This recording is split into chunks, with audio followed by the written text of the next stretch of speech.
আসসালামু আলাইকুম এভরিওয়ান। আজকে একটা নতুন রেসিপি আপনাদের সাথে শেয়ার করব। আজকে রান্না করব মাছের কোফতা কারি। মাছের কোফতা কারির জন্য আমি এখানে পাঙ্গাস মাছ ব্যবহার করেছি। আপনারা চাইলে অন্য কোনো মাছও ব্যবহার করতে পারেন। মাছ আর আলুটাকে সুন্দর করে ধুয়ে পানিতে সিদ্ধ করতে রেখেছিলাম। আলুটা সিদ্ধ হয়ে গেলেই সুন্দর করে নামিয়ে তারপরে এখানে ম্যাশ করে নিব।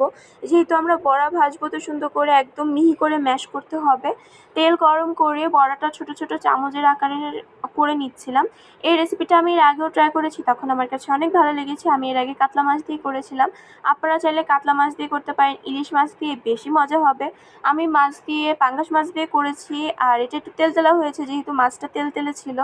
তো এখানে আমি মশলাটা কষিয়ে নিচ্ছি। নর্মাল রান্নায় আমরা যেসব মশলা দিই, হলুদ, মরিচ, ধনিয়া গুঁড়া, আদা রসুন, সুন্দর করে মশলাটা কষাতে হবে যেন কোনো গন্ধ না থাকে। মশলা কষানোর উপরই ভুনাটা ডিপেন্ড করে।